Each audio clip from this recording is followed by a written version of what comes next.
Hello, welcome back. Let's make some home decor for day 5. Okay, I got this wooden pumpkin from Hobby Lobby a couple of years ago, and it's just kind of been sitting there because I didn't know what to do with it. Well, I saw this picture on Pinterest. It was an orange pumpkin with yellow polka dots, and I decided I was going to make something similar. But I didn't want the traditional orange pumpkin.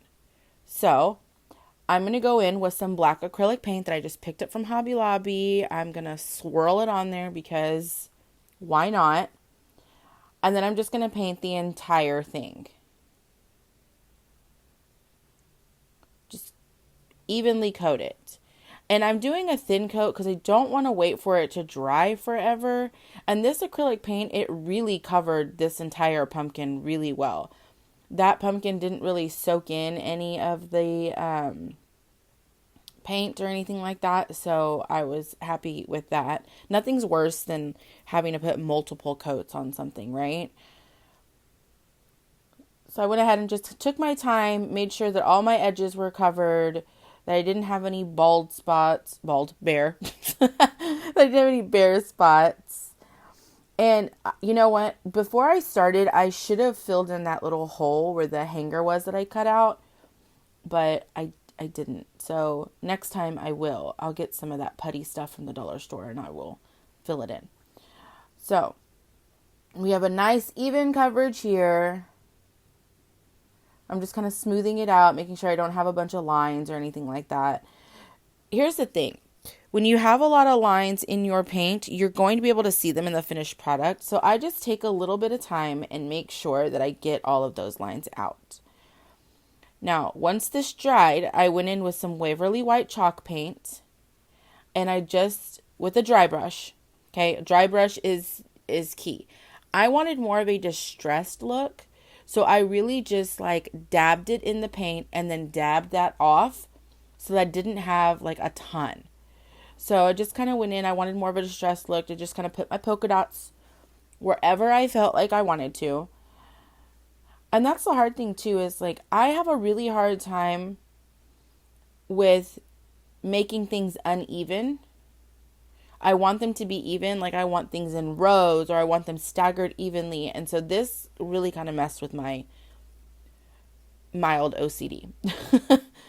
So I just kind of put them where I wanted. I stood back for a second, thought, okay, where am I going to put another one?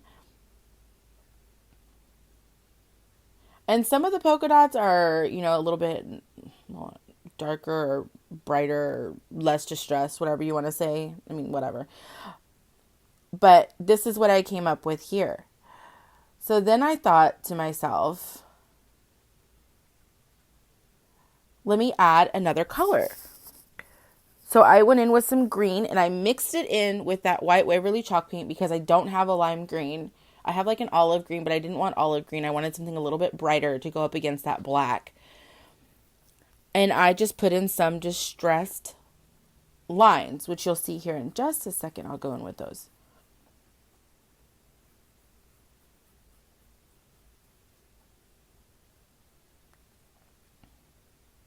There we go. I just kind of really just like, I don't really know how to explain how I did that. I just kind of like, with the paintbrush. And I followed those indents on the bottom there. And then I realized that there were 3 indents. But now, see again, okay, so we're uneven again, right? So I had to make my own, which is fine. So I just used the stem as a line for myself here in a minute. Sorry, I'm jumping ahead. Back up. We added some green to the polka dots. Guys, I'm sorry. I'm all over the place today. So I just added a little bit of that green to those polka dots just to kind of give them a little bit more color. Nothing too crazy. I didn't want to take away from the white or anything like that.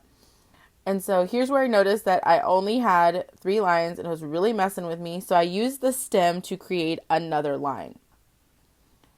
Now on my Cricut, I went ahead and I cut out our last name, the Wattses. And I'm going to apply that with the HTV, and I went with orange because, well, Halloween. And I didn't think purple would show up, so I didn't do purple. So I went ahead and applied that. You saw how I did that in the last video with the trick-or-treat hanger. You go ahead and you apply that, heat up your little press, and then you're going to kind of just go all over the place with that. Just kind of evening it out. And then I'm going to take my, look how cute. Already looking so cute. Let me move all my junk out of the way so I can give you guys a better shot here.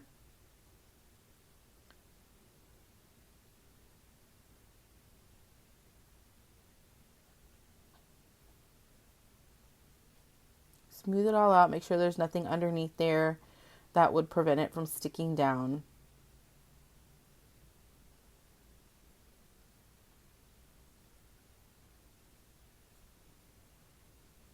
I really hope that you cannot hear my dog right now. I'm so sorry. All right, we're going to go ahead and we're going to smooth that out. So before, and what I didn't show was before I did this, I made sure that I had it spaced enough in from each side. So I went 2 1/4 inch in from each side to make sure I had that as centered as possible. And then we're just going to kind of go over it just like we did the trick-or-treat door hanger.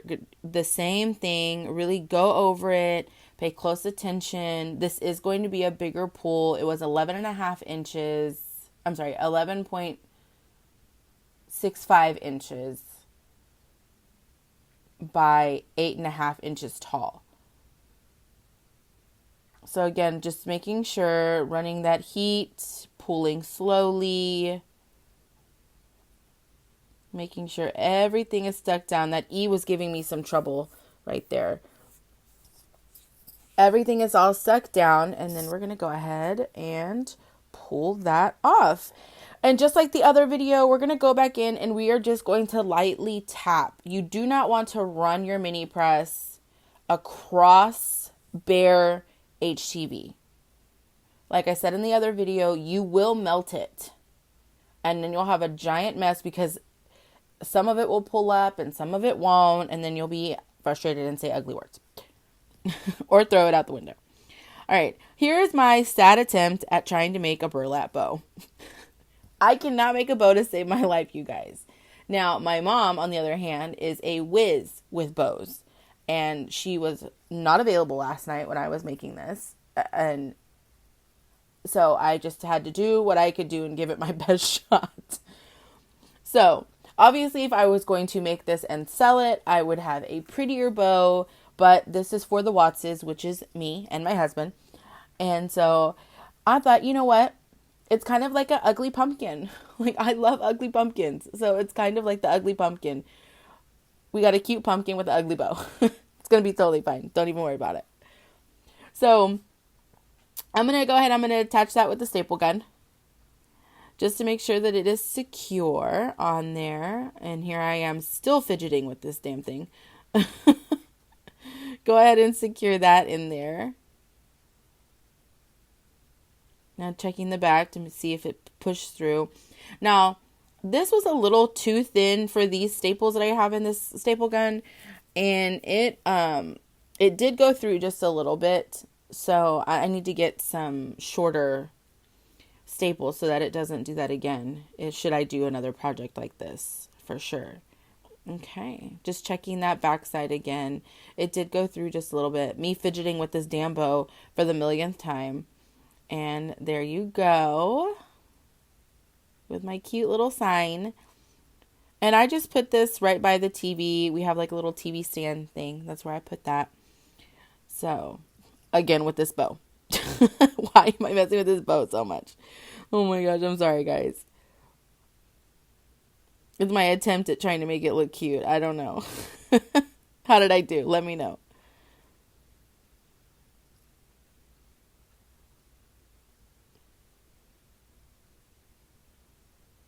Let me show you again. I'm pretty proud of myself. Oh my gosh, that pumpkin turned out so cute. All right, so I went ahead and just placed this on the TV stand, and that's it, really. I hope you guys enjoyed day 5 for some home decor. And I hope that you will come back tomorrow where we will have another fun Halloween item.